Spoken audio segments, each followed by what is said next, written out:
Good morning. Past time and future time thinking, consequential thinking, and the value of it in business and the value of it in life every single day. I'm going to talk about this very quickly, going to keep this message really fast. I'm going into a breakfast meeting shortly, and there's quite a lot that's on my mind about this. The more time that you actually mentally spend thinking, going back through the things that you've done and are doing, computers, for instance, computer programming, the systems that you have, the backups that you've got in place, things like that, give you consequential thinking. In other words, they make you think about things potentially for the future better and faster than if you didn't. And what that means exactly is that, for instance, this morning I'm sitting there thinking that one of our systems, one of our drives, because we've had a few drives that have crashed, haven't done well at all. Some of our drives, we have a lot of drives in one of our studios. In fact, in pretty much most of the studio facilities that we have, we've got a lot of drives. But there's this one facility, one of the facility rooms where there's 27 drives in that particular, and I know because we just did a count of each one of those drives, and out of those drives, there are 4 drives that are not functioning, 4 drives that collapsed, and the one drive is got all our projects files. Now we've got a backup of most of our drives, but there are drives that we don't have backups of. I don't want to turn this into about how to back things up. I think we all know that we need to do that. I think the primary thing here, though, is that the fact that I realized that one of our Macs had lost its hard drive made me realize that drive is still available. That drive is still there. I haven't required it in about 4 years, but that drive is still available for use. And I guess with reformatting that drive, the drive would probably be quite fine to work with. There's probably nothing wrong with that drive at all, and it's worth getting it out. However, the issue is this: there's still a file on there that relates to a movie that I was working on a while ago, called How to Disappear and Never Get Found. And I know that particular file may be required. So the sooner that I finish the existing version of that film, the sooner I can delete that drive completely. It's one of the benefits of being able to finish projects, is that you have all sorts of benefits that open up ahead of that project's completion. Least of which is obviously storage, because a lot of those files tend to sort of sit on these drives and clog up these drives, and you have to keep buying new drives. I just bought a brand new drive. What's interesting, though, is what I started to think about in terms of consequential events that come from both past time and future time thinking. So that was a consequence of a past time event. In other words, finish this existing version of the film, and I'll be able to delete, reformat that drive, and it'll free up an entire new drive again. So that was just one consequential thinking of thinking about a past time event. But that happens with future time events as well, where a lot of what we do is into the future, and the more we think about the future, the greater clarity we have about where we're going, what we're doing, what potentially can happen, and it's superb. It's a superb way of being ahead of the game and being ahead of a lot of people. Seeing into the future is a great way to understand where things are going, and that comes from communication with smart people.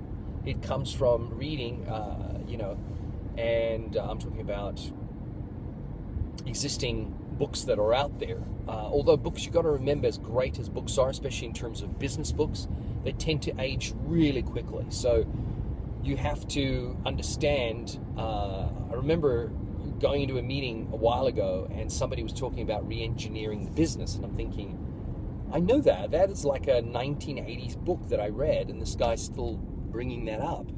He'd obviously got summarily sidetracked into that little siding, and he's still there. He can't sort of escape the fact that, of course, people are always engineering the business. They're always re-engineering the business, because I know I am. I'm constantly reformatting what I'm doing.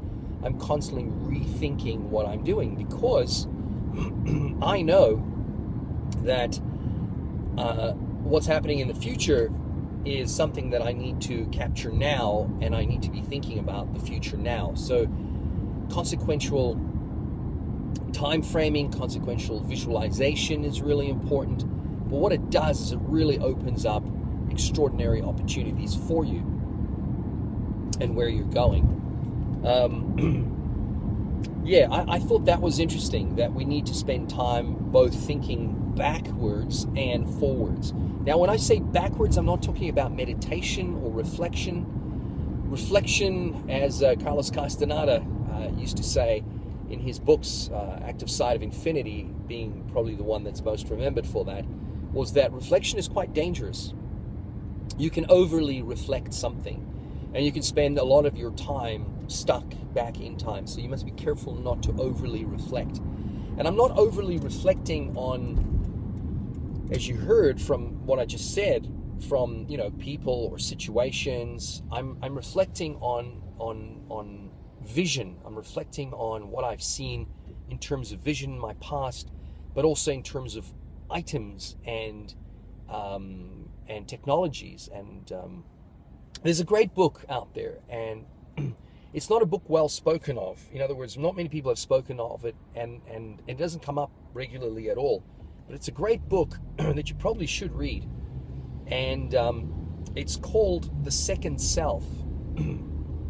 And The Second Self is about computing, and it's to a degree, it's about the advances that were made in with modern technology, and how people no longer think of themselves as one self, but they think of themselves as connected to their computer.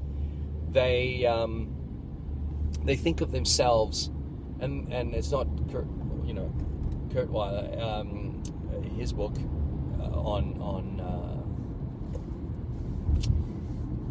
it's not his book on governance of humans by computing and by machines, by digital technology. So it's not Kurt Weiler's book. This is another one. It's called The Second Self, and it is a great. So it's not the singularity; it's the second self, and it's a great book. And one of the things I love about this book is that it actually communicates the fact that we are more than just ourselves.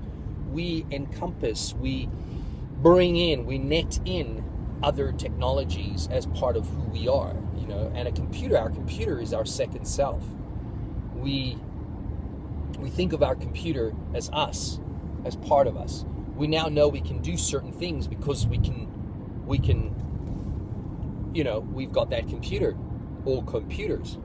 In my case, we have a lot of computers. So, I don't think of myself as just me. I think of myself from the perspective of the fact that we have all this computing power. But it's even more than that, because, computers are at a stage now, and they're not there yet, and they won't be there for a long time. So, but they're at the stage where they're able to, simulate or even project certain scenarios into the future of what might happen. But they don't really. All they're doing is they're asking a series of questions. That's all they're really doing. They're not giving you decisive